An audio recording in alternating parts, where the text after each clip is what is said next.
This is English though, yeah, but it's a Chinese story. 本来是中文嘛，翻译变成英文。OK，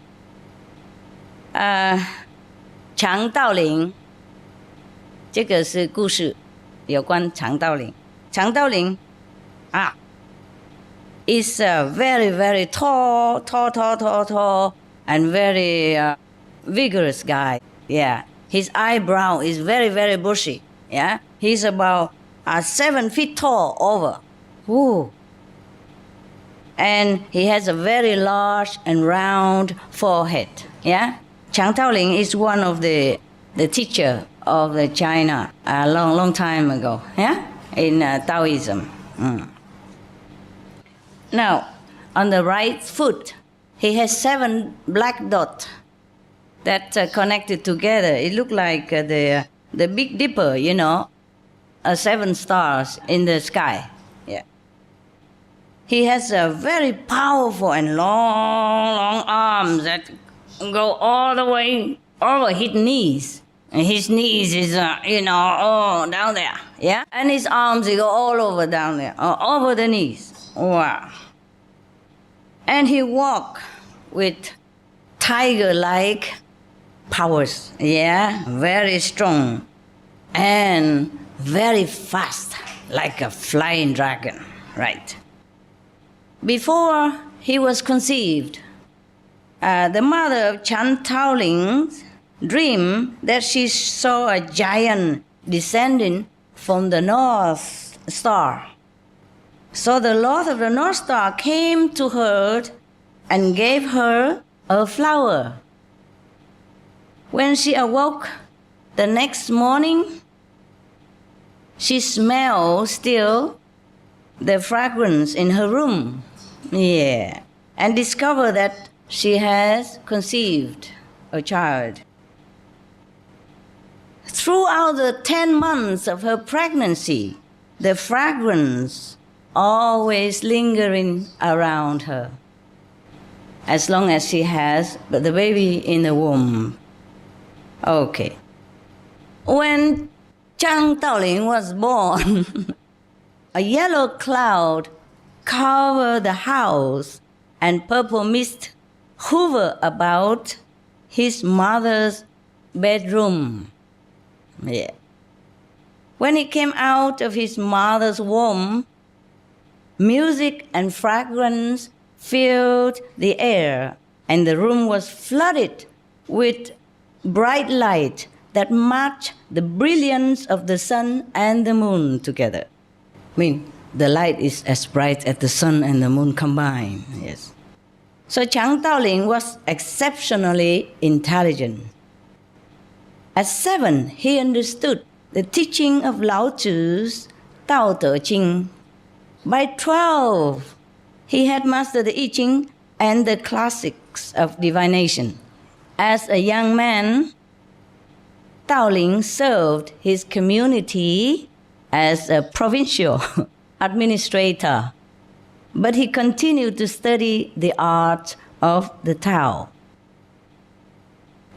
I don't think it's the art, it's the teaching, no. He continued to study Taoism. Study, in this sense, doesn't mean that he read books, huh? Study means practice in this sense.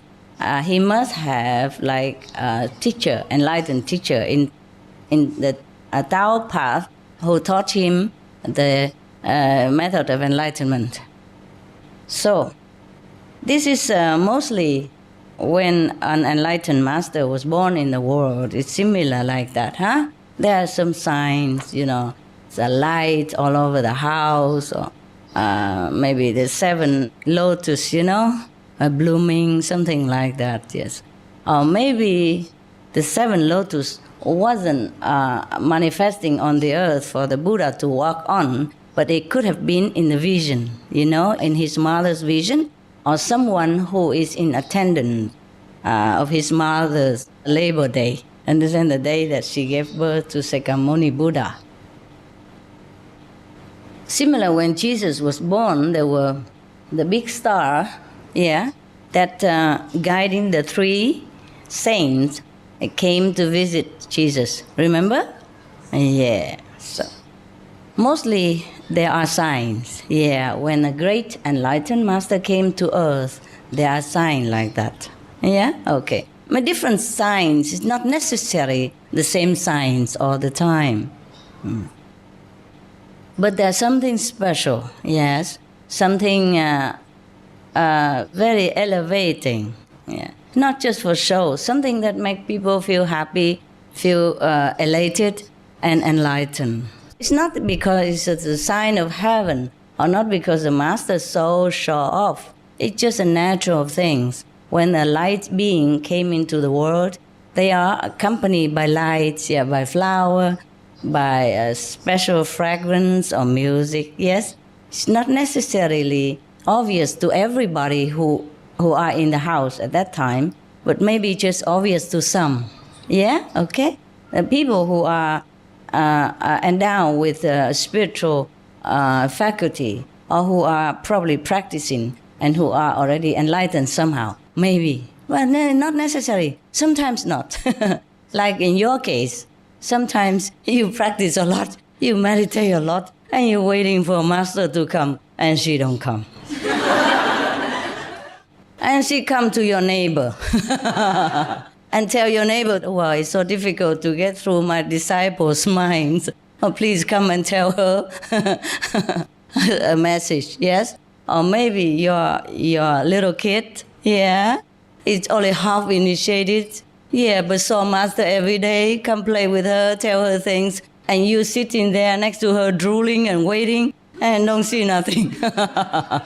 Because your mind is so full of unnecessary stuff that master had no room to walk in to tell you things. Yeah, it happened all the time, right? Yeah, you know that already, yes. I only ask you so that, you have to confirm with me. Otherwise, you think I'm telling the story, or some people who don't have this experience think that I'm making it up. Did I make it up? No. Yeah, good. It's true like that, huh?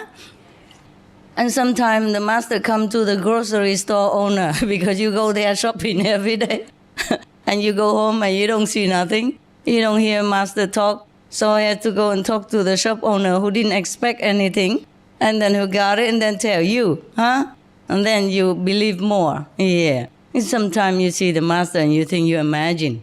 Yeah? Is it true or not? But the grocery store who has never met master before, who could not imagine anything, and he has nothing to gain from me, when he tells you, then you know, oh, that's correct. Something like that. Or tell your family member. Then they believe even more. Yeah? If you tell your family member, sometimes your family member do not believe if they don't practice the Kuan Yin method. So sometimes it takes stranger to tell people about the message. Yeah? Okay? Right. How? OK， 现在再回来我们这个强盗令那个强盗令故事OK， 强盗令 was very exceptional, intelligent, good manner, and understood everything at the young age already. So now one day, while he was meditating, in his retreat, I told you before.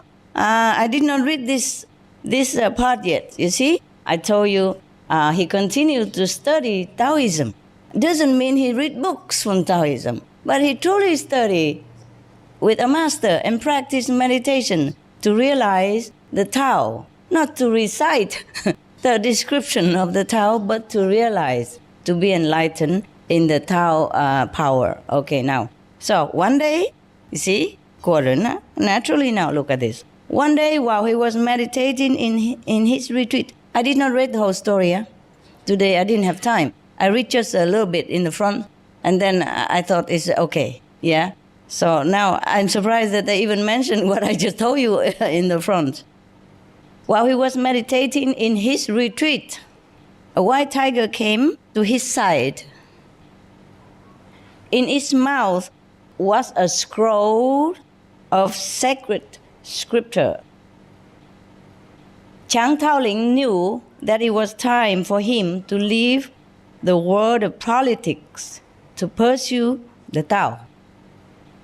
So he resigned his position as a government administrator, and he became a hermit in the mountains. When the emperor heard about Chang Taoling's retirement, he offered him the title of imperial teacher and begged him to return to the government service. Wow, imperial teacher, the teacher of the king, the teacher of the royal household. Wow. When he forsake everything, he got even a better position. Don't try, huh? Don't try just for that, huh? Don't try to give up your secretary post in the village chief office and then hoping for become prime minister or something, huh? And say, Master, read the story. It inspired me. But the emperor, the king, offered him 3 times. 3 times, Chang Taoling refused. Now, because everybody already know at that time where he meditate on retreat, so he knew that he's not going to have peace staying in that area. So he left and moved to a very, very remote mountainous region of Sichuan. Okay. Over there, the scenery is very, very beautiful and celestial-like. There was a stream that run very deep and crystal water, and the waterfalls cascaded down beautiful precipitous cliffs. Wow, I wouldn't mind going there. He selected a cave where he could meditate well, learn the art of immortality, and attain the Tao. Immortality. So if we go back there, maybe we still can find him. Maybe he's still there, who knows? Okay, let's go and find him, eh? Okay, here, what does it mean, immortality? Anybody knows?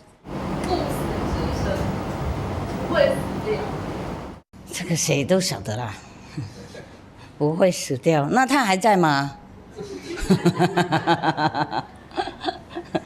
？Huh? He's still there? Because he learned the art of immortality. Is he still there in that cave? Or somewhere in China? Perhaps? Or maybe he immigrated to the United States? Who knows? But is he still in the world?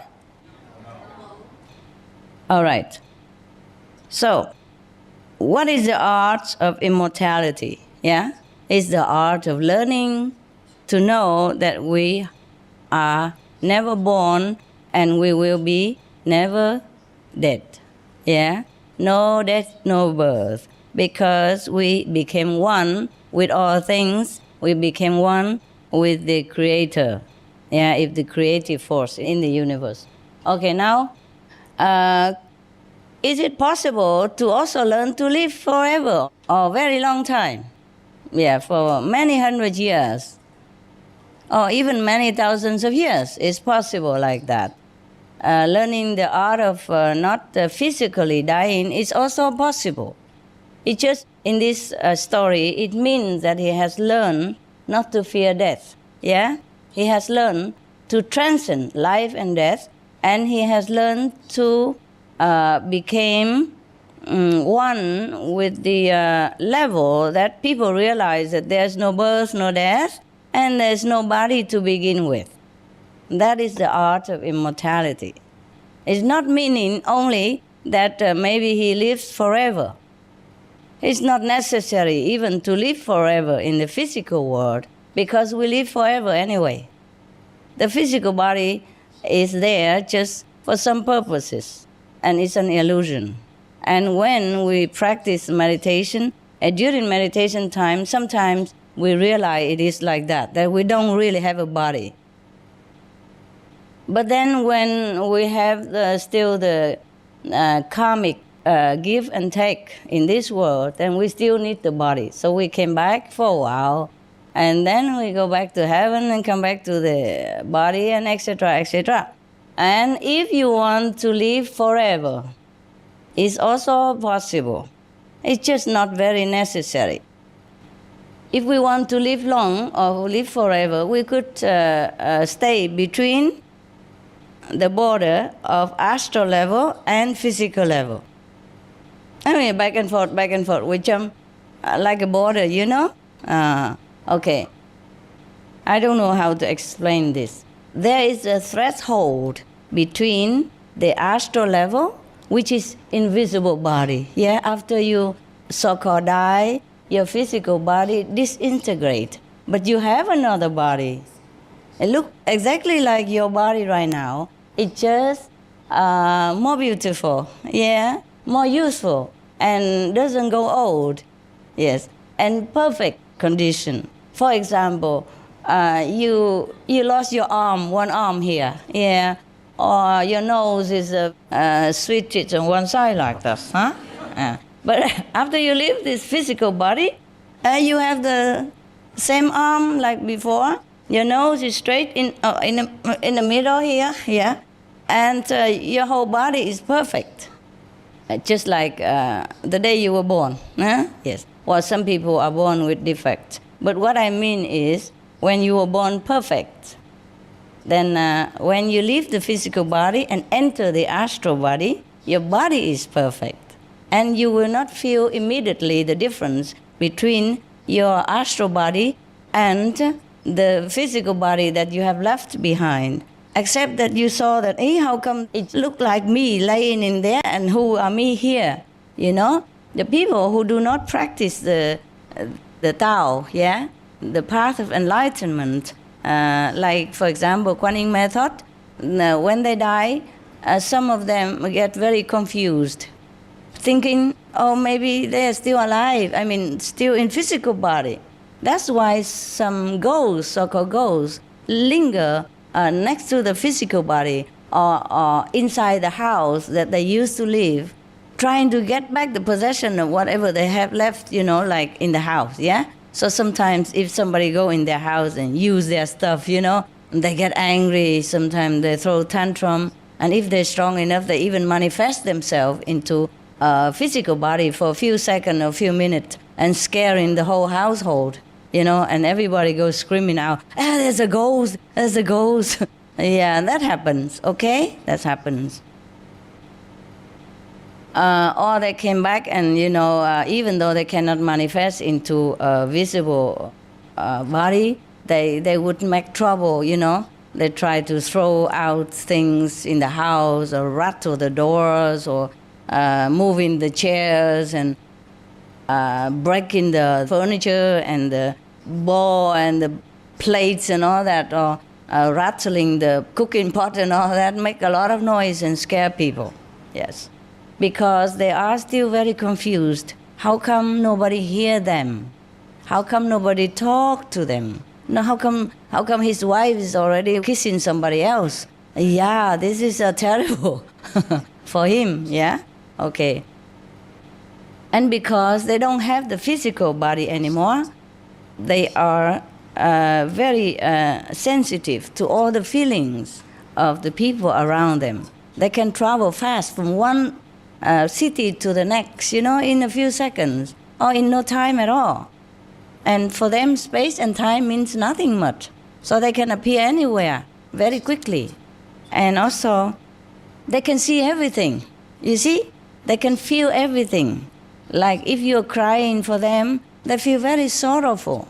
Yeah? For example, if the husband just died and the whole house is still crying for him, yeah? The wife or the children and all that, they're crying or even not crying. Their heart feel broken because husband just died, father just died. And these non-practitioners' soul will hang around them and trying to hug them, comfort them, and talk to them, saying, I'm still here, I'm still here. But the family member cannot hear them. Well, some people hear. Yeah, some family member can see them. I mean, this is rare. Yeah, it's rare, but it happened. So they were very, very frustrated and confused. So they just feel very, very sad and suffering, and they don't understand what's going on.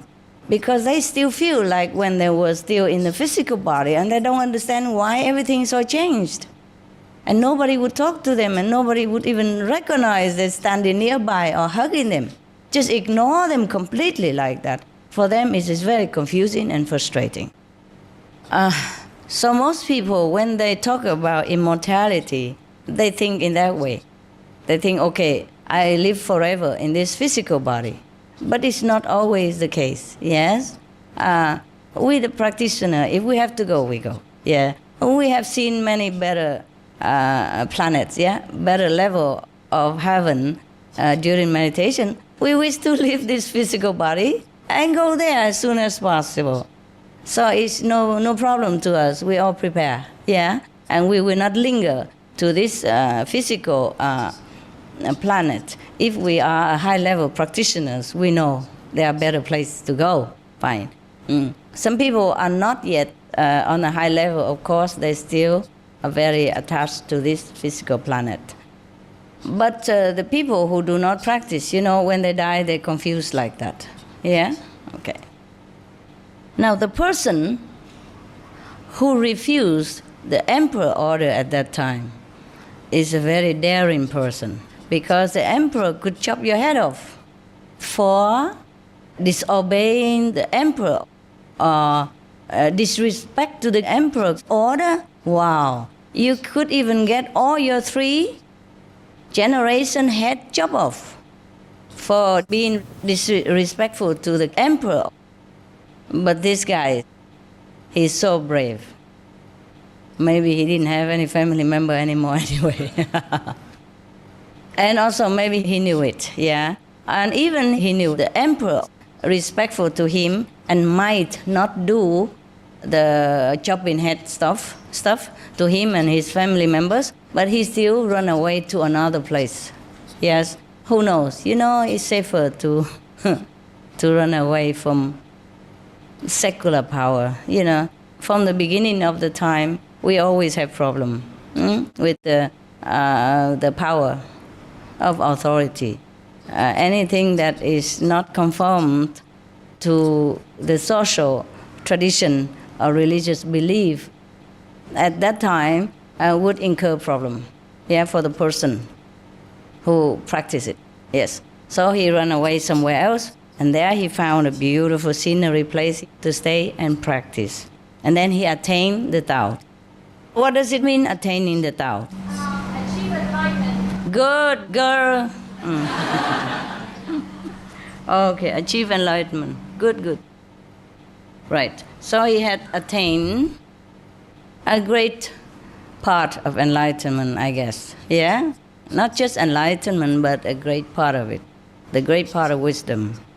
Okay, now, Tao Ling stayed in his cave, in this mountain that he had chosen for many years, until one day he heard the cry of a white crane. He knew it was a sign that he would attain enlightenment soon. Yeah, he mean a greater enlightenment, huh? Yeah, or maybe perfect enlightenment. What meaning when he hear the cry of the crane? Mean his enlightenment will come to him soon? What does that mean? Is that the real crane that cry? No. What is it? The inside sound is similar to the sound of the crane. Remember the sound I told you? Many sounds that indicate enlightenment? Yeah, okay. So he heard one of these sounds, and he knew that he's getting more enlightenment now. Or maybe at that time, he began to get enlightenment, okay? Beginning, all right. The sound of the crane is not the highest, is it? Is it? Okay. So now a year later, when he was stoking the fires of his furnace to incubate the dragon tire elixir, the red shaft of light appeared and illuminated his cave. This is another mystery. How can you keep stoking the fire and then the shaft of a light would appear, just a small red shaft of light would illuminate your cave? What does that mean again? Inside light. The inside light, yes. In the old time, people say something like that. Like in India, the master likened the elixir of enlightenment to a cup filled with intoxicant wine from the divine. Yeah, okay, fill my cup with intoxicated elixir. It doesn't mean the real cup, yeah? And it doesn't mean a physical elixir. It means the inner realization of blissfulness. Okay, good. Right. Now, they are talking in mystery here, but we understand, right? Because we practice the same method. Or else nobody would understand this. They would think it's a physical fire that he was playing with. Yes. And they would think that the red shaft of light, just a small red shaft of light, would illuminate the whole cave. This is nonsensical, physically speaking. All right. So another year went by, and a white tiger and a green dragon came into the cave and sat by the side of the cauldron to protect the elixir. So people would think he has a pot where he was cooking the elixir for all these years.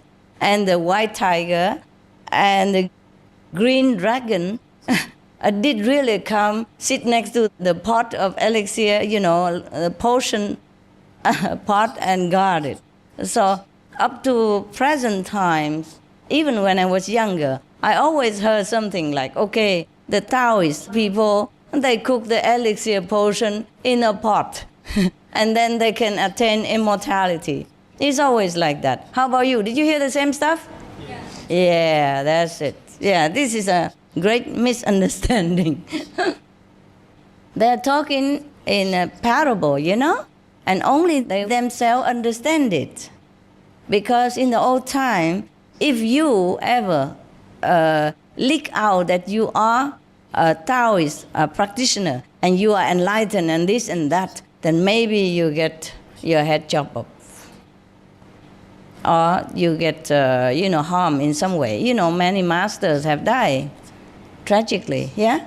Because they dare to say that they know the Tao, that they see the Tao, or they see God, or they see the inner realms of heaven. Even if they tell the truth,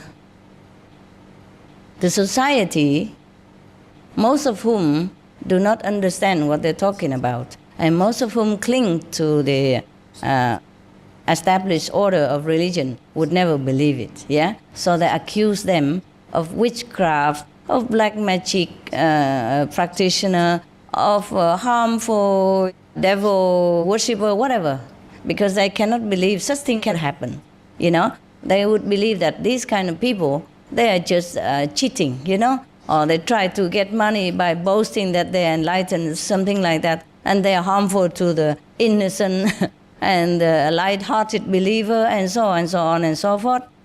And also the established order of religion are also fearful that all their followers will come and follow this enlightened person, which is already happened at that time, or whoever.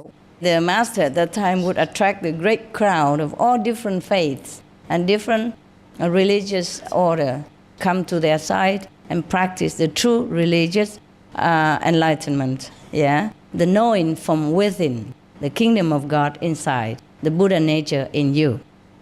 So anyway, so they have to say that, okay, I'm still cooking, I am still brewing my pot of elixir, and now the tiger and dragon came and protect my cauldron of elixir. Then people understand that, okay, they are stabilized now in their practice, and they did not lose their level. Because sometimes you could have a glimpse of a higher level, but you lost it next day, and you come up and you lost it. And one day when you stabilize yourself in one level, no matter what level that is, that I have told you at the time of initiation, when you are stabilized in that level, and then you can move to the next soon. You see what I mean? So the dragon on one side and the tiger on the other side, that means, okay, I'm stabilized. Yeah, I'm cool now. Yeah, and I will continue further. Or maybe he meant that this person is already completely enlightened, attained the 5th level already, and he knew it already. But he only can tell it to his master, yeah?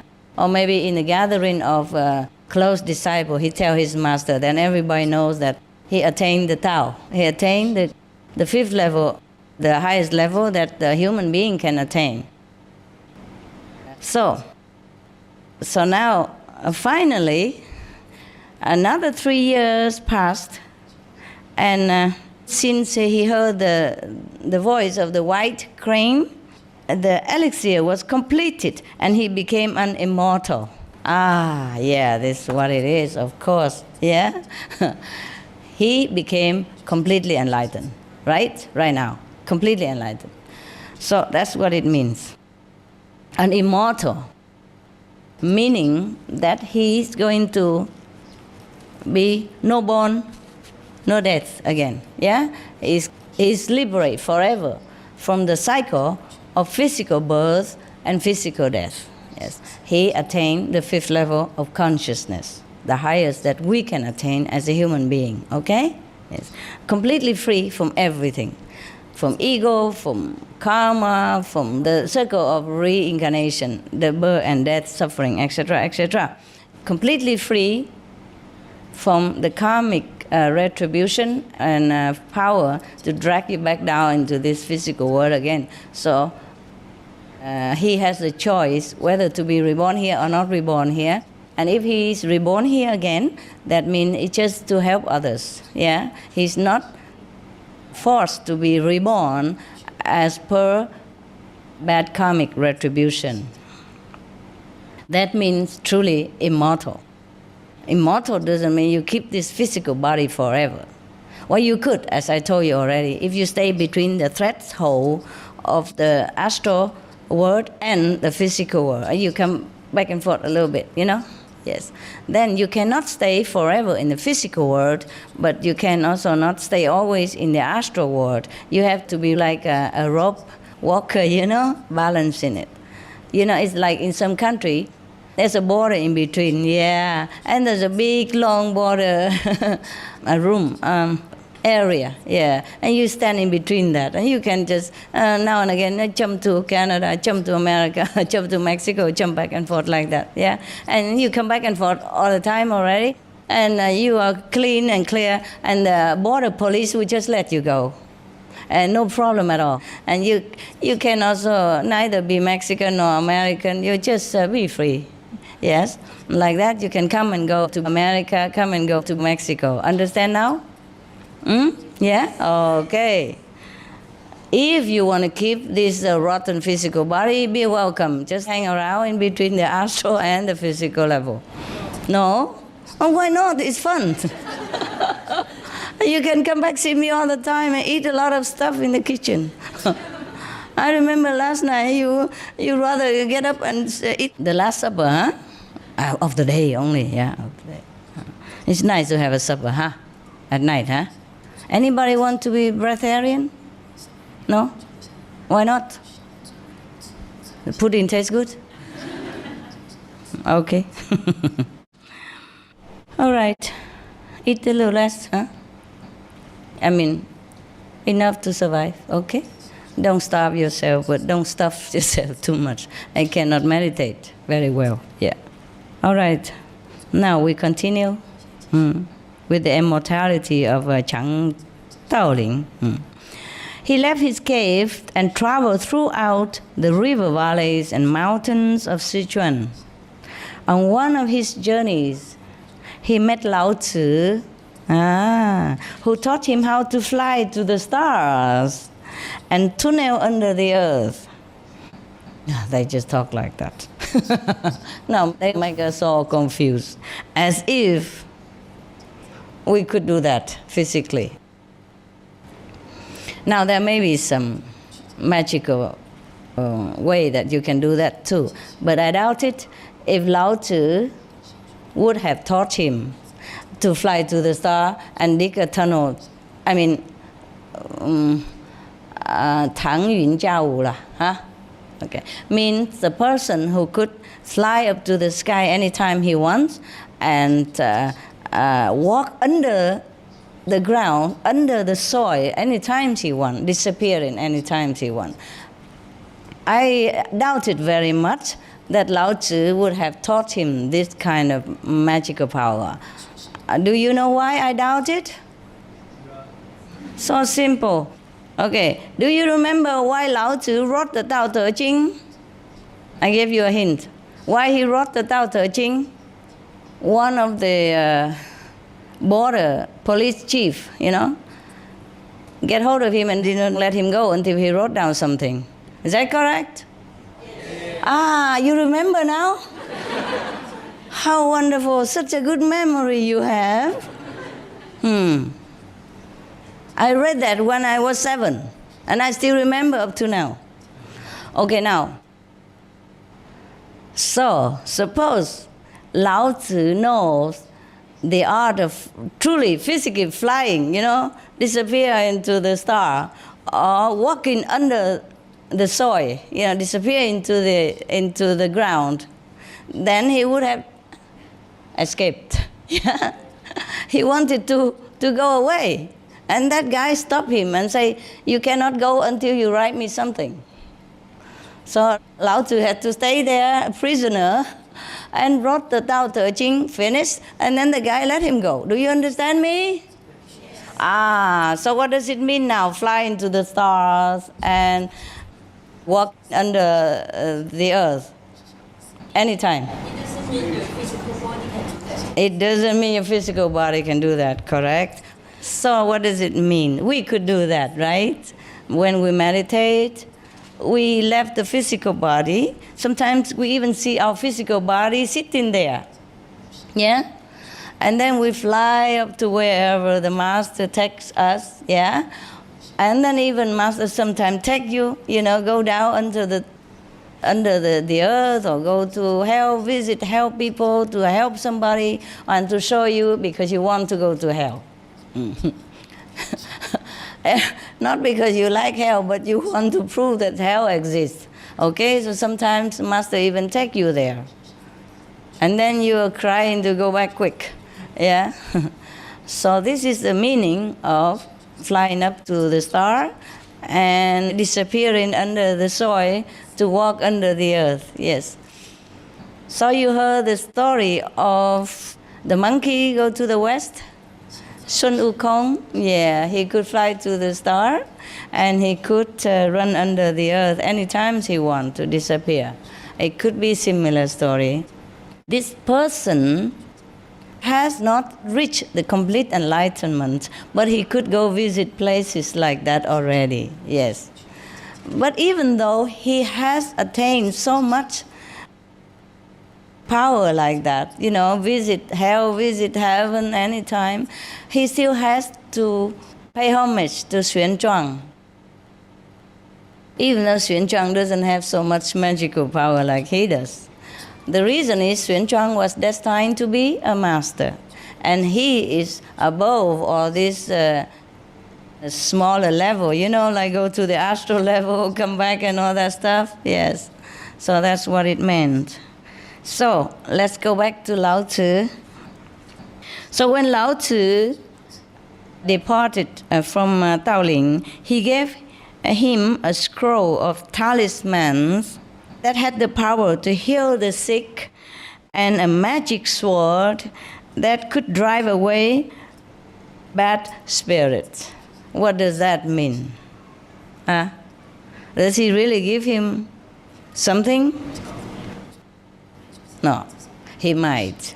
He might have given him an instruction for initiation. Yeah, so he can heal the sick and drive away the evil spirit. The evil spirit doesn't necessarily mean a spirit. It means maybe something bad, the negative power, that harm human and animals and who are good and innocent people. Yes. So he gave him the power to give initiation. Therefore, you heard that Jesus healed the sick, yeah, and cure the blind, yeah. You heard the same thing about your master, heal the sick and cure the blind. Remember, everywhere you go, you hear that from the disciples or from outsider people, even from the people who are not even initiated. So that means he endow him with the power to be an initiated agent for the power of the Most High, of, power of divine. All right.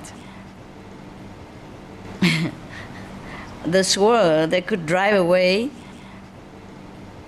malevolent spirit. That means the wisdom, yeah? The time of initiation when you are imparted with this power, yes, is similar to the sword that cut asunder all the things that has been ailing you, that has been troubling you, that has been attached to you and giving you trouble and obstructions in your life, and make you separated from the Tao. Yeah? Okay, that is the sword. The sword of Manjushri, the sword of wisdom. That doesn't mean a physical cutting knife. Yeah? You know that by now already, right? Yeah, you're so smart. I'm proud of you. But of course, when people heard like that, they would imagine, oh, okay, Chang Taoling now have a sword, yeah, and cut the bad spirit, the ghost and all that. How can you cut the ghost with the sword? He doesn't have a body. You understand me? The spirits don't have the body, huh? Yes. Okay, the power to heal the sick, it's the power like Jesus has, yes, but he always credited to his Father. Say, you have faith in the Father and you are healed. Your faith has healed you. Yeah? He heals so many sick people. There's nothing new to us. Yeah? You are initiated and many of your sickness are healed also. But don't come for that. I told you many times. This is just by the way. I'm telling you because you know that. Right? Good. Okay. Very good. So now, as time went on, Taoling's skill in the art of magic matured. It's not magic. It's not the magical power that he is mature in. You understand me? This is a power of the divine. But people don't understand it. Of course, when people come to him and the sick get healed, the blind can see in a vision, yeah? Sometimes even physical blindness can be cured also, remember? Some of us, yeah? Some of you, yeah? Remember? Yes. Okay, good. So now, because of that, people think, oh, this guy, he's a magician. He can heal the sick and cure the blind. But this is just not what he intended to do. He intended to impart to the people the knowledge of the Tao. So now, Lao Tzu probably has given him the instruction, the authorization to initiate people. So now, before he met Lao Tzu, he was meditating and hearing the sound and seeing the light already. That meant he has been studying with someone who was the disciple of Lao Tzu. And then one day he has a chance to come and see the master. Yeah? Many of you are initiated and then come see master later. Remember? Same, right? Yes. Good, good. So now, you understood everything, right? It's so easy, huh? No? It's just like us, so it's so easy to understand. Okay. Now, he has been mature in the magical power, the so-called magical power. Because to the ordinary people who are not initiated by him, they would never understand anything else like inner vision or heavenly abode or anything like that. They would only see that, okay, the people who are initiated by him suddenly became different, more beautiful or healed, can see and explaining that I see the vision inside and I see God, I see all that. And people would just think that's all he has, yeah? Heal the sick and cure the blind. Because he also don't dare, in any case, to say anything more to the outsider people, except the trusted one, the one who come to him for learning the divine power, yeah? The power of yourself, the kingdom of God, the power of the Tao. So people can only see the outside, the outward manifestation of the Tao, which is not even a fraction of whatever you can have or whatever you can know if you are initiated by him. Yeah. Okay, so anyway, you understood. Soon he could make himself invisible or change himself into any shape he wished. He could hear and see over great distances and could call down rain and snow. He could heal the sick and drive away evil spirits. You see, his fame spread far and wide, and people called him the celestial teacher, for they believed that he was an immortal from the celestial realm. Okay, now, doesn't this sound familiar to you? Yes. Why? 为什么讲他可以那个到处都有那个无所不在那个？ Anybody who can explain this to me? Think about it, answer me later, okay? I'll see you later.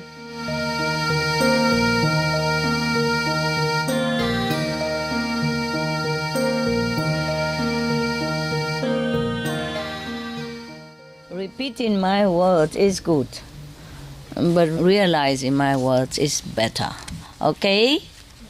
Capito? Yes. Are you happy? Yes. Did you eat good? Yes. You like it here? Yes. You love your neighbor? Yes. Good. Who's your neighbor? Okay, I know. Good. Oh, okay, we continue with this story, hey? Yeah. Okay, remember, he could heal the sick and drive away any evil spirits. His fame spread far and wide, and people called him the celestial teacher, for they believed that he was an immortal from the celestial realm. Region, huh? Okay, fine. Now, let's see what else is here. When the 6 evil spirits were wreaking havoc in Sichuan, Lao Tzu appeared to Chang Taoling and told him to return there to capture the spirits and bring them to judgment. Taoling secluded himself for 1,000 days to prepare for this encounter. Now, secluding himself, what does he do, secluding himself? Meditate in solitude. Yeah, meditate alone or meditate maybe with a companion too, but purely for reinforcing more of his powers. Since he has been walking around and appearing everywhere for initiation, maybe he has worn out, some of his power. So this is a great job that he has to do. You see, the 6 evil spirits conspired together to make trouble for the people in Sichuan, where he was meditating before, remember? Yeah, so Lao Tzu told him to go back there and take care of the people. He prepared himself 1,000 days before he go out and encounter the evil spirit. When the 6 lords of evil heard that Chang Taoling was preparing to fight them, they gathered a large army of ghosts, zombies, and other evil creatures. Meanwhile, the immortal also made preparation. He selected a green mound outside the city of Chengdu and built a tower with an altar in the middle. On the altar, he placed objects of power, such as magical mirrors, bells, and talismans. I think all these also symbolic, inside or outside, yes. Sometimes, according to the law of the physical law, maybe you can use some certain objects, yes, to transfer some power into it and reflecting some positive energy so that the evil spirit will be dissipated, yeah, will be driven away, yes. So now, it's just like sometimes for dealing with certain negative power, yes, the master will also learn some kind of like astral law, yeah, because these evil spirits mostly came from astral levels, yeah, and so in order to deal with them, sometimes even the enlightened master, he has to use something which, according to the astral magical law, will work. Understand me? Yeah. As long as it doesn't harm anyone else, but just to drive the spirit away. Capish? Yeah? Okay, now. So, about 10 p.m., Chang Taoling ascended the tower and invoked the wind, the rain, and thunder to beat upon the army of the evil spirits. Probably nobody will see this. Nobody will see what's going on. Yeah? Only him. Yeah. Or maybe some people who specialize in this field who would see these ghosts and zombie stuff. Ordinary people will not be able to see what kind of battle is going on between the good and the evils, between the positive and the negative. Yeah? Okay? Probably somebody have seen this. That's why they have written the story. Yeah? Okay. Yeah. But when we read it, when the outsider who read it, who don't practice spiritual or don't have the wisdom eye open, or at least the astral knowledge open, then they won't understand. They think it's just a children's story, okay? It won't happen. Nothing like that would ever happen because I have never seen such thing like that. But I tell you, these things do happen. Nah? Sometimes without the eyes of the mortal recognizing it. Because it is in the invisible realm, in the astral atmosphere, yeah? And when the astral people come here, they don't always manifest into material form. They just use their original form. And then the normal people will not be able to see it. Understand, yeah? Yes. Yes. At 10 o'clock p.m., that's the time of the battle, okay? Chang Taoling ascended the tower and invoked the wind, the rain, the thunder to beat upon the army of the evil spirit. My God, what an evil spirit. He also drew talismans of power. You see, talismans of power, though maybe invisible, yeah? It's the way of speaking. Maybe he has a talisman, but invisible to the other people's eyes. Maybe he also has some symbolic things in his hands, yeah? Okay.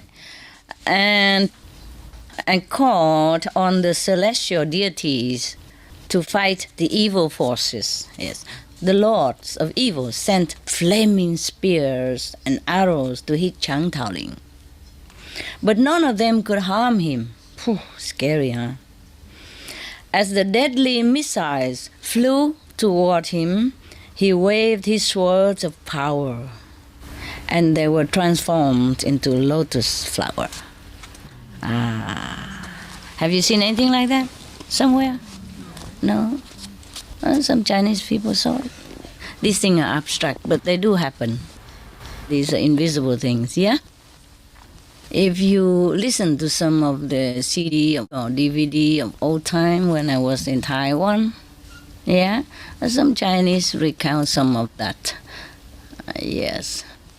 Some people might have seen it, but not all, yes? And sometimes when you see like a big typhoon and all that stuff, it's not necessarily a natural phenomena. You understand me? Yes. When it's too devastating, these are the working of the negative powers. But the thing is, sometimes the negative powers also succeed in destroying some things. It's because of people bad karma. And sometimes the positive power has to also give in as a fair play. You understand me? They cannot exceed more than what they should do. Yeah? Well, sometimes they do, but then the people, bad karma is still such a force. So that force is even helping the negative power. You know what I mean? Without people knowing it. It's like putting petrol into fire.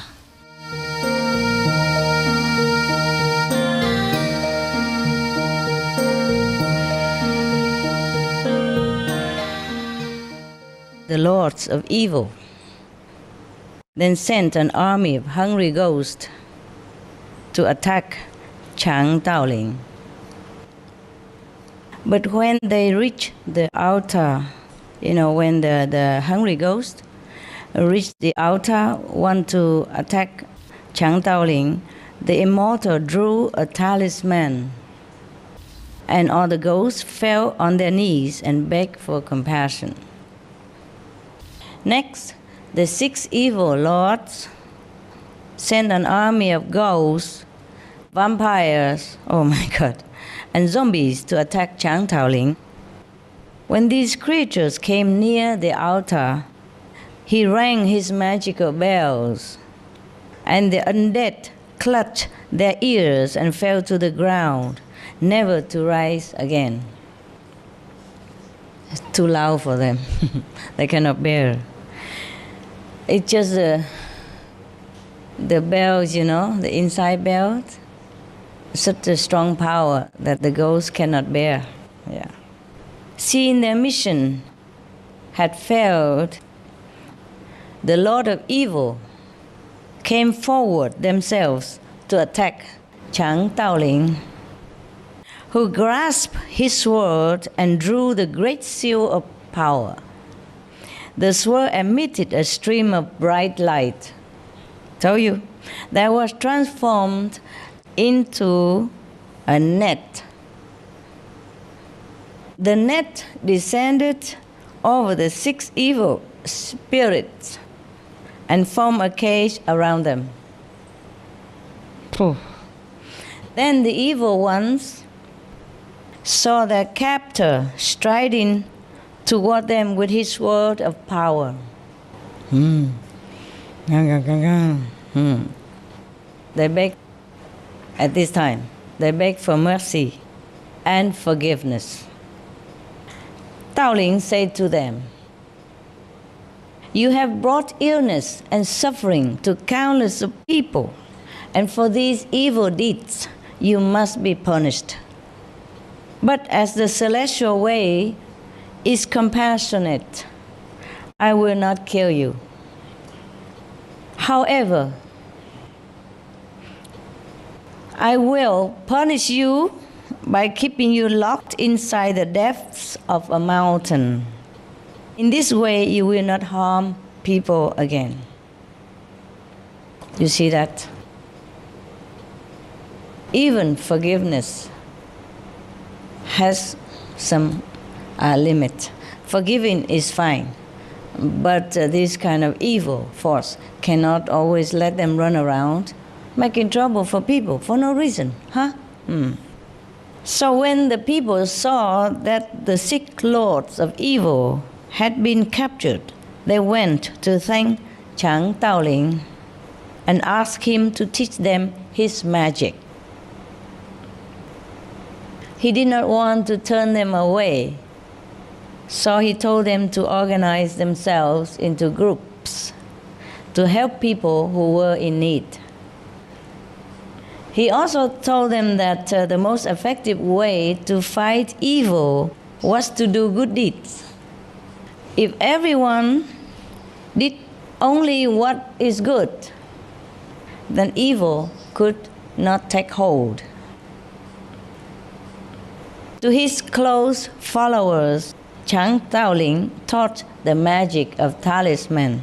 Talisman is protection, yeah? Some protective measurement. It's not necessarily an object or something, or like something to wear, not necessarily like that. So he teach them the magic of talismans and told them to always use them and use the power of this magic for good, never for evil. On the day he ascended to the celestial realm, he left the sword of power and the great seal to his son and trusted him to teach and lead the followers of the celestial teacher's way. I just give him the mantle of successor so that he can continue his way. That's what it is. You remember, huh? You have to keep the 5 precepts, even though you have great power. You've been initiated and you know that many things happen according to what you wish even. But still, we have to keep it within the limit of moral standard and virtues. We cannot use this power to do anything that is no good. Yeah? Even if you do that, you will be punished manifolds by the Lord of Karma. It's similar to us, eh? Yeah, similar that we have to fight evil with good deed. Yes. All right, the story finished, and thank you.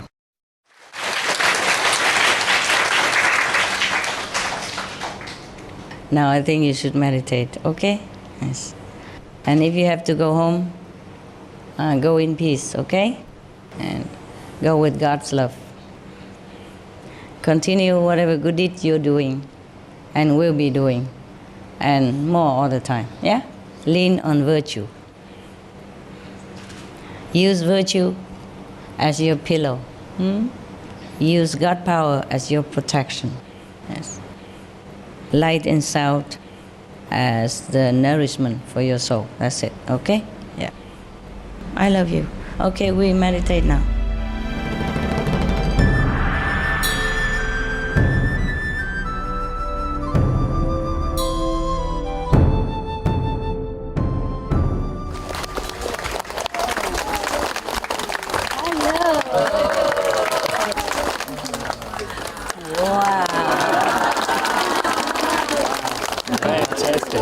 Beautiful. You know.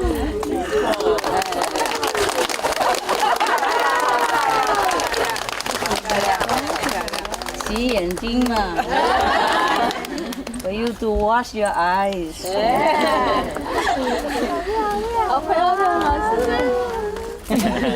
Yeah, everybody there okay? Love you. You still there? I'm still here. Oh, you can see me, huh? I must finish my office work, you know. Cannot come early. Yeah. But I come, we have all the night.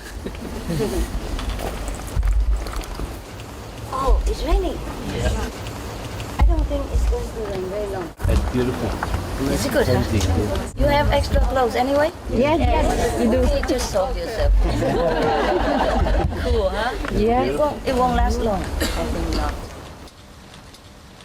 You know, I don't have much time for my family. You are my family. All of you my family. The whole world is my family. Sorry I couldn't come earlier. I had so much office work waiting. My dog's my bird usually.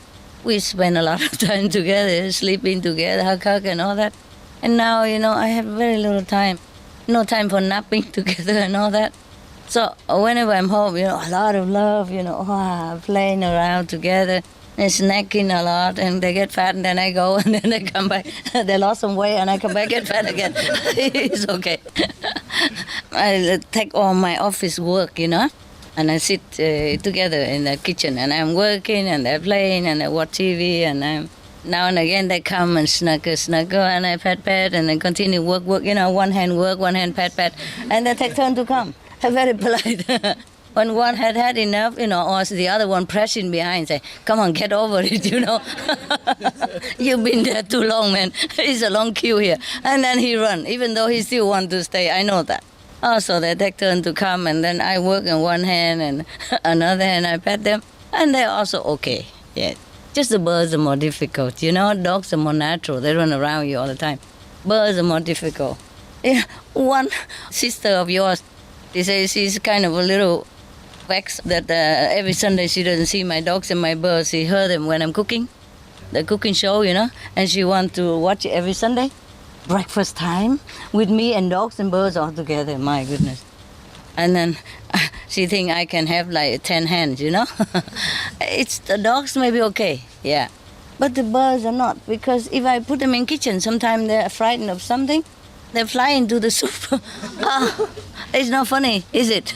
We can laugh when it didn't happen, but if it happens, it's terrible.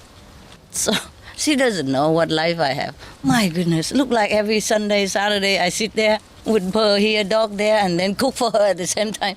My goodness, I don't mind. I'm happy to do the work. It's just we have only 24 hours, yeah? Okay. Normally we just at home, just like you at home, quickie, Mostly we save time for doing other things, yeah? When we have time, then we cook. When don't have time, then just sesame, brown rice, standard. Very simple. Yeah, and we warm some tofu or salad, whatever, or don't eat even, yeah? It's very simple. You try that. If you have time, you cook, elaborate. If you don't have time, sesame, brown rice, salad, fruit.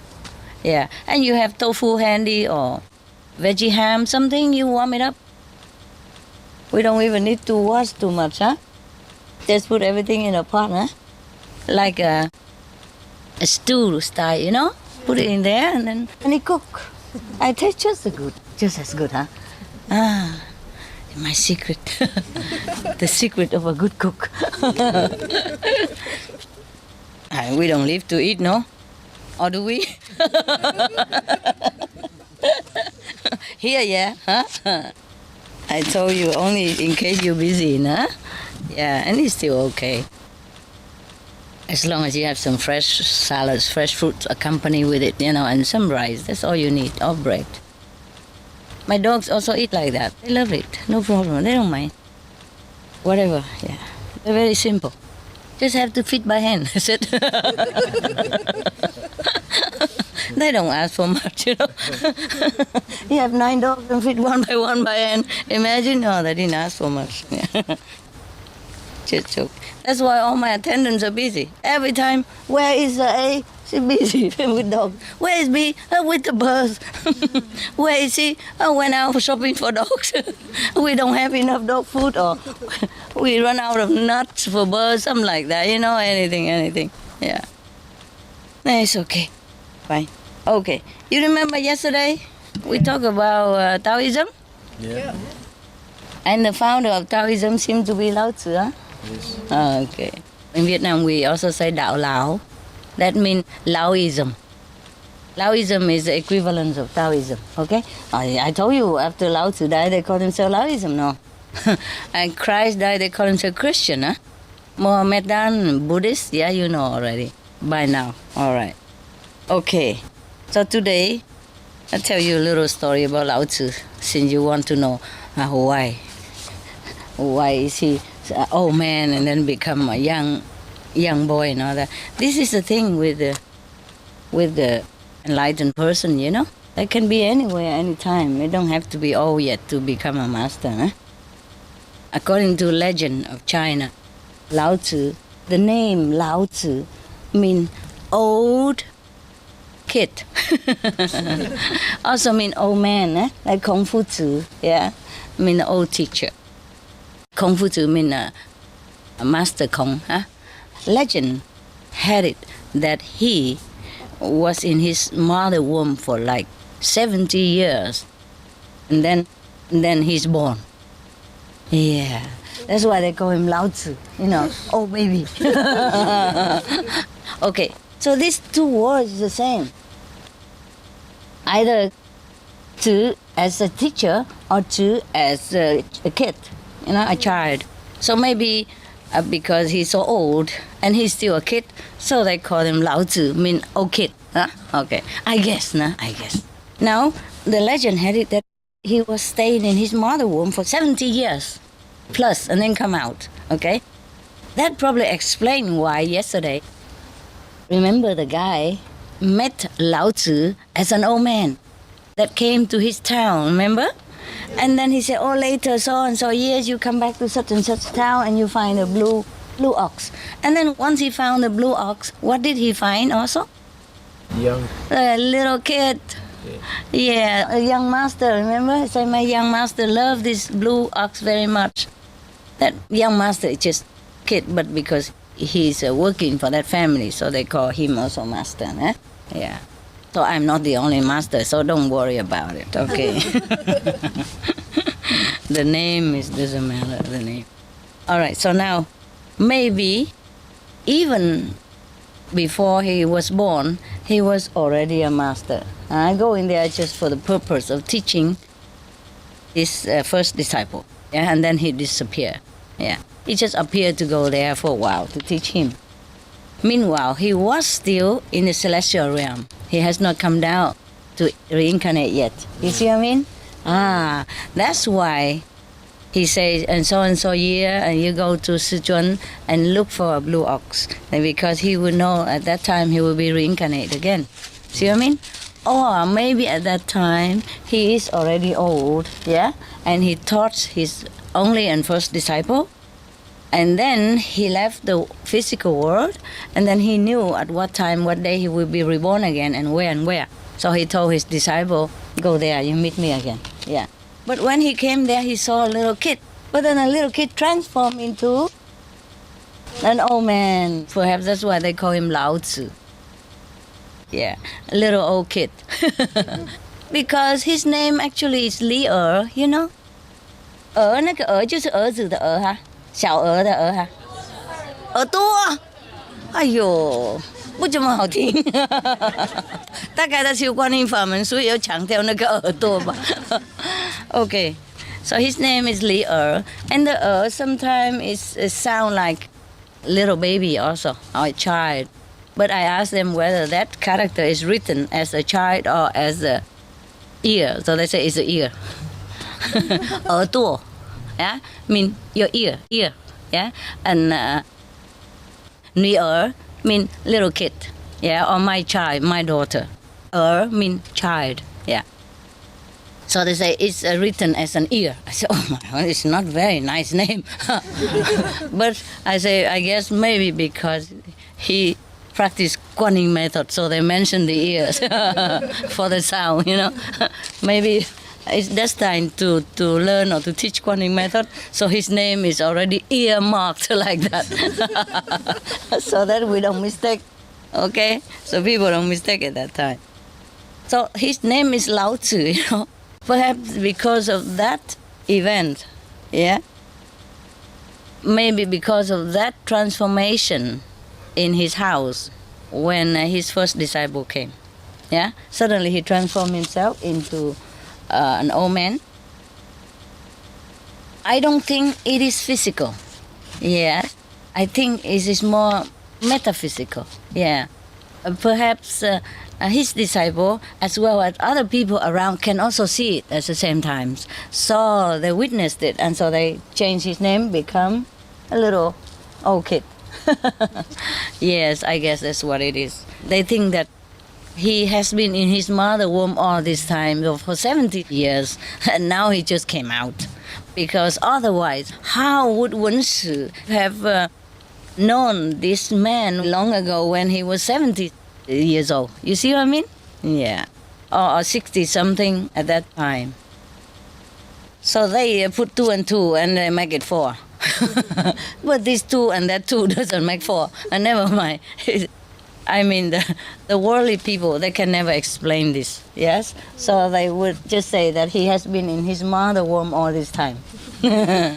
And then he manifests himself into the old man over there and teach this guy, and then come back to his mother womb and stay in there, and then just come out recently, something like that. That's why the legends say that he stayed in his mother womb for 70 some years. Okay, that's that. That's explain his name, and that explain also yesterday the story why a disciple came and then the old man became the little kid, and then the little kid transformed again into an old man, etc., etc. Oh, they're really confusing us. Never mind, it's just a story. It's just a bedtime story. It's okay. Yeah. Now, here the story say that Lao Tzu originally name was Li Er. Yes. The legend say that on the night he was conceived, his mother saw an infant wrapped up by the sun, the moon, and the clouds. On the morning of his birth, 3 suns rose from the east, and after his suckle, magic water came out of the mouths of 9 dragons. Don't ask me. And don't look at me. I am wondering just like you. I'm wondering what is it all about. That's one impressive baby. Very impressive. Just like the Buddha, when he was born, there's 7 lotus, bloom under his feet and he walk on it. Wow. Yeah. No need midwife, nothing. He come out by himself and he walks here. That's just also impressive baby. We have some impressive baby in the East. And we didn't hear such thing in the West, huh? Okay. Even in the West, if people have such story, they would not write it. They think, just nonsense, no such thing. The Eastern people, they, more diligent. They write out whatever happened, huh? And you believe it or not is your problem. Why not, hey? Yeah, you just tell the truth. People believe or not believe, doesn't matter, right? Water came out of the mouths of 9 dragons. Oh, I don't know that 9 dragons, where it is, but the 3 suns rose from the east. It's similar to Jesus Christ's birth, eh? The bright star that appeared from the east, right? Also from the east. Yeah, everything from the east. And then have led 3 wise men all the way to the mango where Jesus was to pay homage to him and offer something for comfort for the Son of God. And similar here, the 3 suns rose from the east, and after his suckle, magic came out of the mouth of 9 dragons. Probably there were 9 dragons, a statue or some sort at the time, or there was a river called 9 Dragon. Yeah? And perhaps there were 9 dragons in that river, so they call it 9 dragons. Or maybe it resembles 9 dragons, Yeah. And people believe in the East that dragons are the ones who make water, who make rain and all that. So this is just maybe symbolic talk, huh? Or maybe someone who has practiced as spiritual and saw something happening like that. Yes. The three suns rose from the east. This you have to take it with a pinch of candy. You understand me? Now, what they probably meant was that someone is meditating, yeah, and saw the sun. Just like when you meditate, you saw the sun inside. And these are 3 suns or 4 suns or sometimes even 1,000 suns, yeah, the brightness of it, like that. Probably when he's born, the whole earth is very happy, the universe celebrates, So some practitioner take this energy and also see something, like 3 suns from the east or 9 dragons with plenty of water. That means very abundance, so the people. Because in the old time, people relying on rains and river water. Much of the time, relying on rain. Eh? And then, so if people see something like the water come out of the 9 dragons, yes, or the sunrise, something like that. This is a very auspicious omen. Yeah, the water come out of the nine dragon's mouth, and that means they have a lot of water. They're going to have a lot of harvest, good harvest. Yeah, okay. It's a symbol of good luck. All right. Okay, continue with Leo's life. Leo was a very exceptional child. He's not normal. At 3, his body radiated a golden glow, the aura, golden aura, already at 3 years old. At 5, he gazed at the sun and smiled and looked at the moon and sighed. Probably he was a solarian and moonarian, trying to get the energy from the sun to sustain himself more than ordinary mean of food, the extra. At 7, he learned to swallow the rays of the sun, the moon, and the stars. He swallowed them. He eat them? No, but perhaps he has learned the art of taking prana from natural phenomena, from natural bodies in the celestial realm, in the firmament, yes. Just like nowadays, some people live from the sun, sun rays, and from everything that they take in,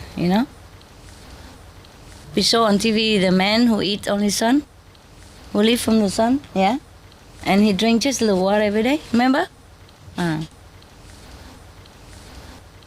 this is a true story, like in the Yogananda biography, he also recounts many people who doesn't eat normal food, but live from air or sun, or what they call prana, the chi.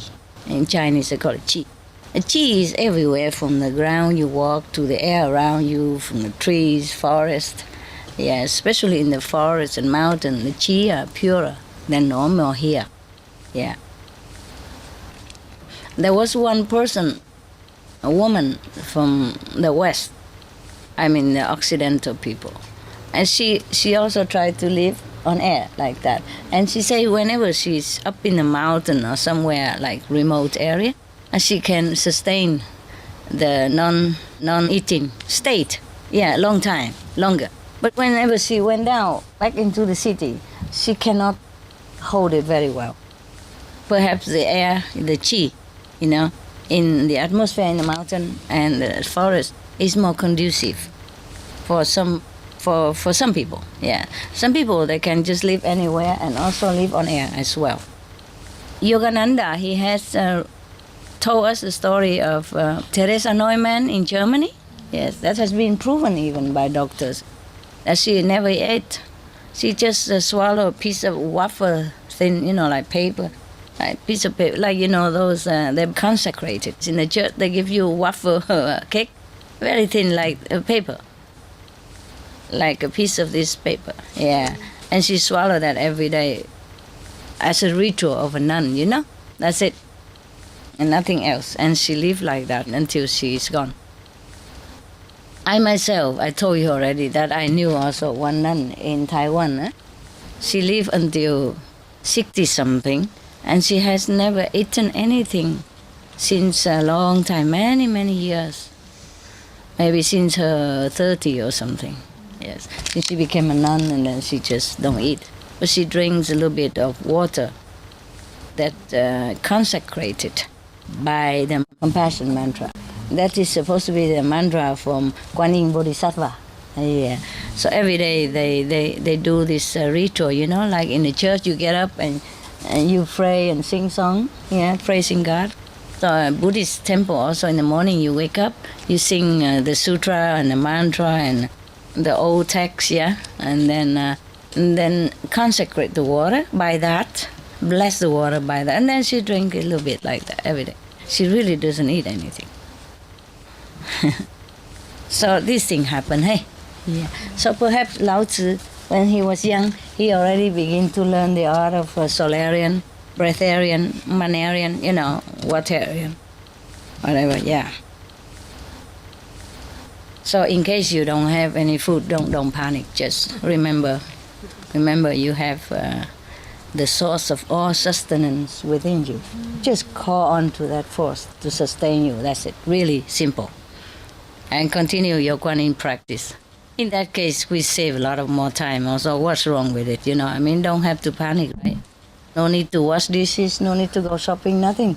So don't panic, okay? Don't worry about food shortage. Don't worry about water shortage. Don't worry even about the end of the world.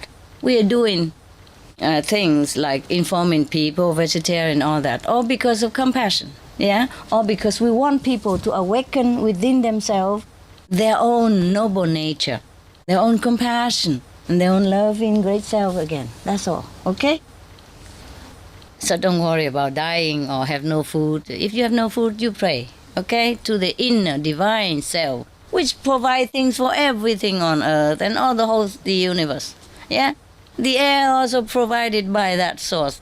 Yeah, the water also manifested by that source. We also are manifested by that loving source, which we have within ourselves, the source of all life. So we don't worry about that, okay? If we have food, we eat. If we don't have, then we don't eat. Have a simple philosophy. And if we don't have water, same philosophy, okay? Don't drink. But as we work harder, like the way you do, yes, you go out and distribute flyer and all that, then we will have more food, more water, plenty, don't worry, okay? And if not, then I told you already. Don't say that I did not tell you, huh? The source of food, the source of sustenance, the source of life is within you. Call on that source anytime you need, okay? Understand? Don't worry about anything at all. We don't need to worry about what choice we should make, right? Very simple, straightforward, right in front of your nose. I told you in the beginning already, since the time I met you, that life is very dangerous. It ends always deadly. There is such a game like that, nah? Okay? Some people, they go do some very dangerous game, like jumping with parachute from the cliff, and 6 people, but only 5 parachute, and the other one have no parachute. So they risk their lives just to see who die. Can you believe that? Oh, why there's such a sport like that? I just want to show them macho. Why so hurry like that? At the end, we die anyway, huh? No need jumping rope, no? You know that sport, right? Some place it exists. Yeah, well, a secret, but I'm telling only you. No, I read it on newspapers. Some people are bored, so bored. They have to go out and find something exciting and suspense to do, Because they know, all of them know, that one of the bag has no parachute in it. So when you open it, you just fall down. You know what I mean? And other 5 will have a parachute. One of the bag is just no parachute. It just look like, but there's nothing in it. So you pick your choice. It's your problem, You don't have to. And they sign the name. Okay, I'm willing to die in case. Something like that. Huh? Oh, look at her face. It's not you. Why worry? I hope you don't choose that. Yes. Well, some people choose to die like that. Some people choose to die in different way. Try again till these 10 come. Who turn? Well, these 5 people tried. No. It's not that. They all jump together at one time. Oh, right. Yeah, and they take whatever assigned to them. And the person assigned also doesn't know which one. This is kind of a lotto, gambling with your own life. Some people like it like that. Maybe they bet with each other, or maybe they just want to die. They don't have excuse, so I do that just in case they die naturally. It's easy. Well, people have their choice, okay? Now, we go back to the Lao Tzu, Lao Tzu. He's not ever interested in becoming an official in the court of the king. He doesn't want to really work for the government.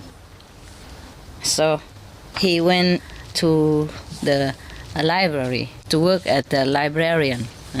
There he can read a lot of ancient texts and study the Tao, the Dharma, yes. You must know, only the Imperial Library have it. Imperial Library, they have all kind of books, rare books, yeah? Old textbook from maybe different scriptures from the old time, a rare collection, yes. So if he works there, he had access to all these rare texts and he can study to his heart content.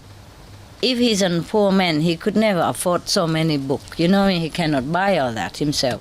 Even if he has money, he cannot buy all that. Yeah, the king has priority, you see, put in a library like that.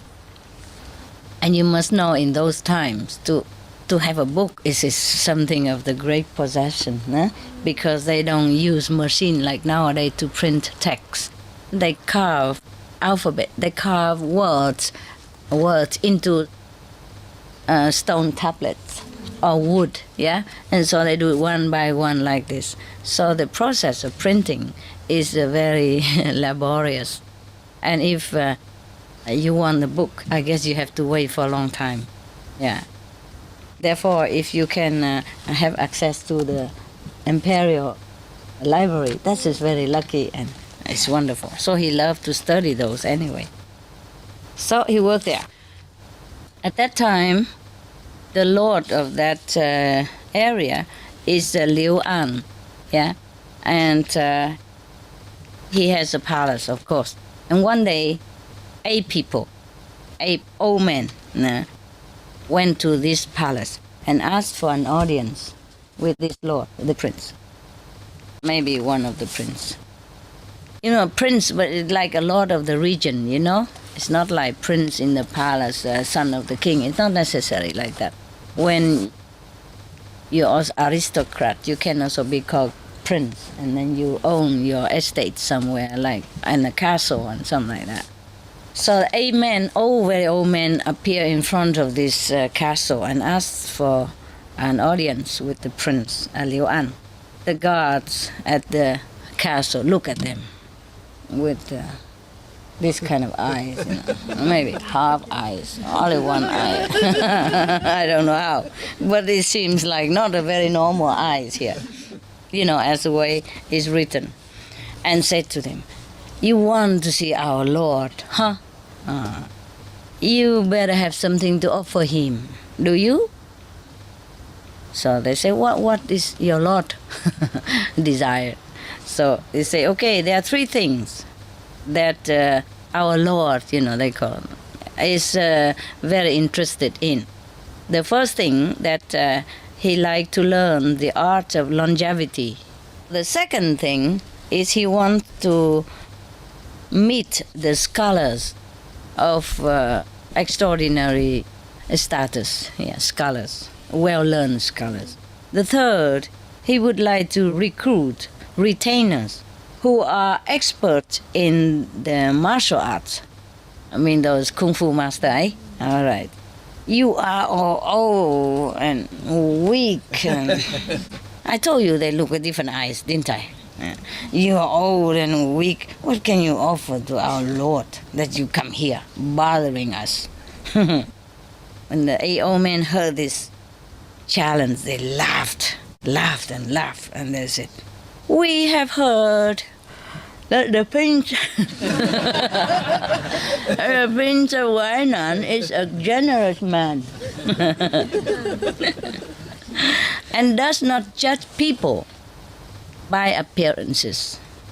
However, if you think that your master will only receive those who are young and able, then we will be glad to oblige him also."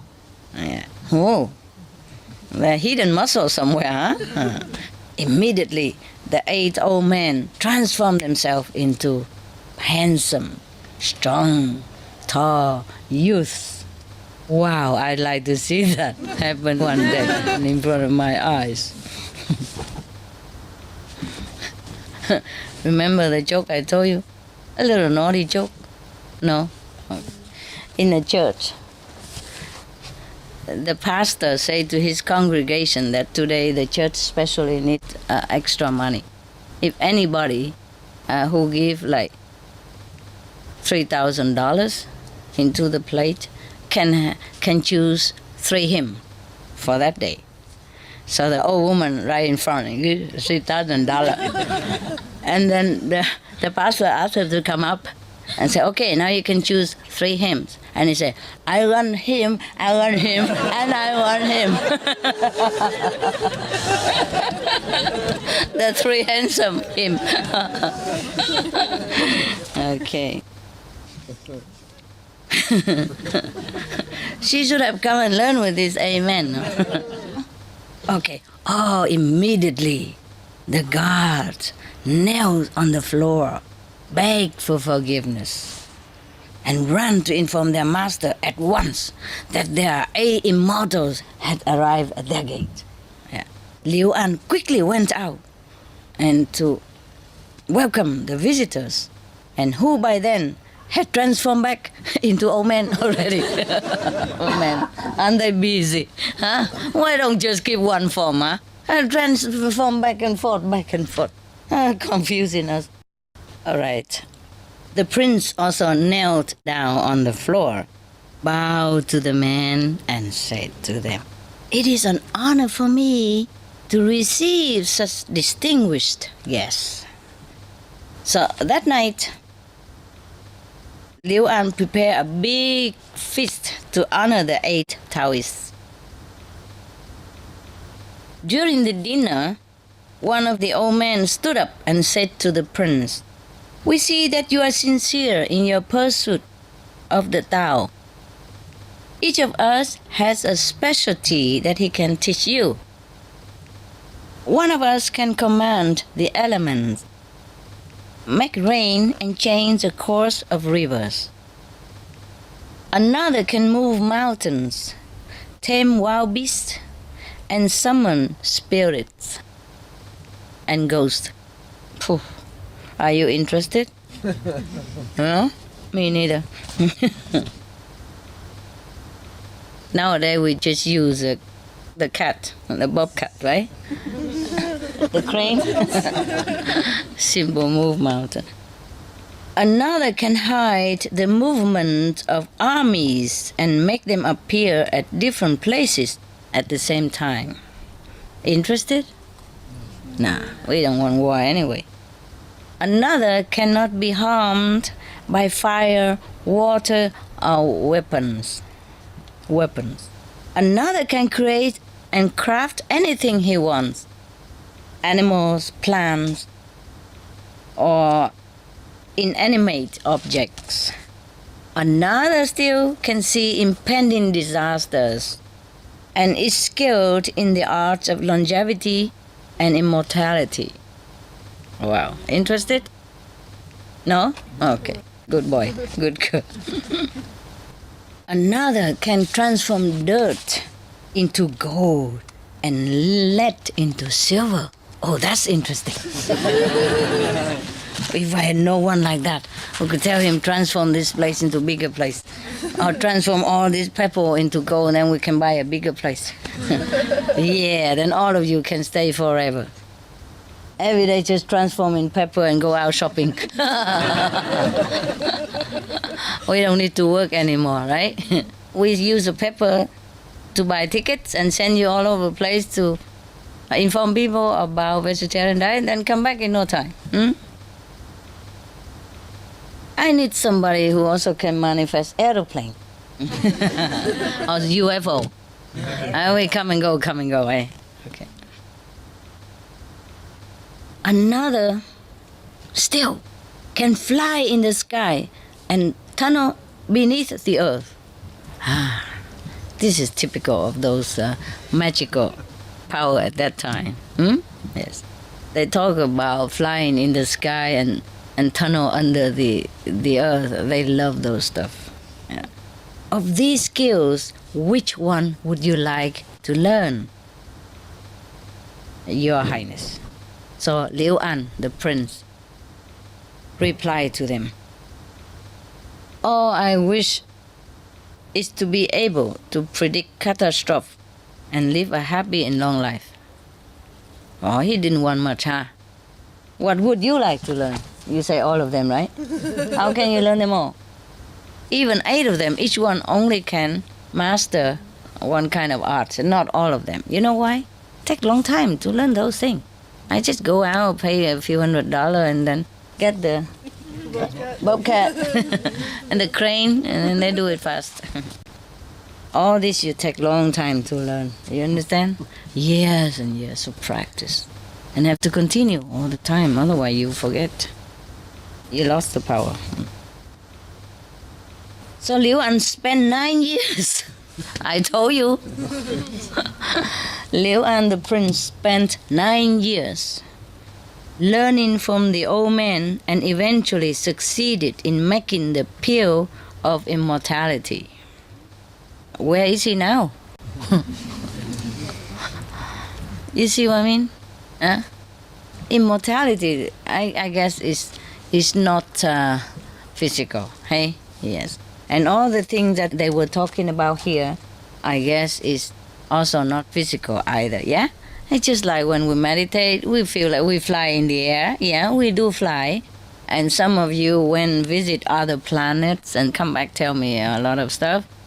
Or some feel like you went into the earth or went to hell, even visit somebody, your friend or whatever there, and came back, yeah? So, and some also can move mountain and move the rivers and all that stuff. These things do happen without you even doing anything.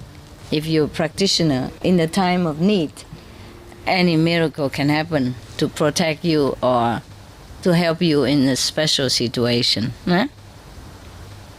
when you need it, when you truly need it. All right, so he succeeded in making the pill of immortality. I guess that means that he have transcended life and death. Yeah, he has learned the art of meditation, and he became enlightened already. Yeah, he will not be reborn again with the karmic burden. All right. So, however, on the day that he completed his apprenticeship, his son was killed accidentally by one of the emperor's secretary during a sword fighting practice session. Oh God, this is terrible. Fearing that the lord of Huainan, mean the prince, would sentence him to death, the secretary told the emperor that Liu An was plotting a rebellion. So, the lord of Huainan is Liu An. Yeah, the prince of that region as Liu An. But his secretary killed his son by accident, and the secretary worried that Liu An would kill him. So he went to tell, of course, the emperor of the country that Liu An is plotting some coup d'etat. Yeah.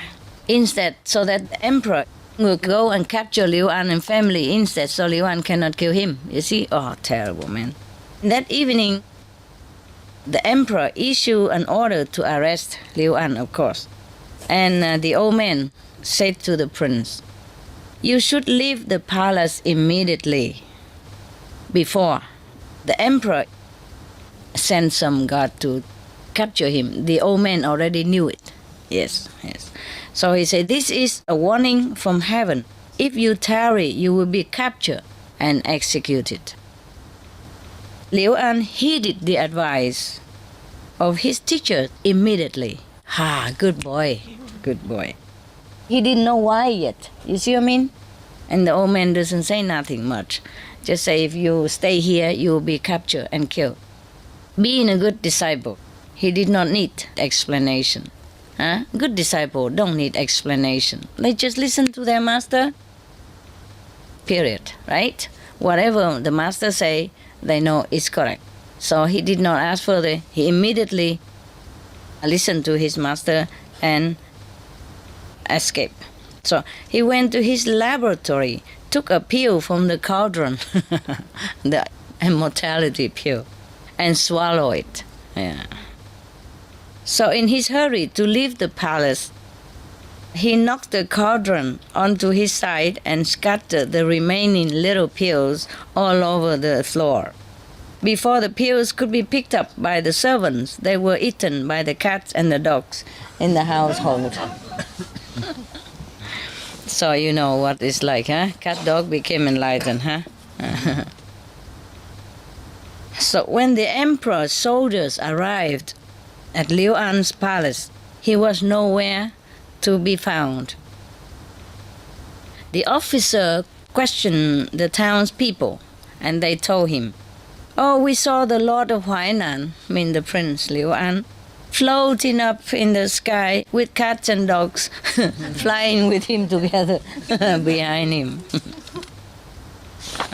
It's a very funny story. Yeah, that is the end of the story.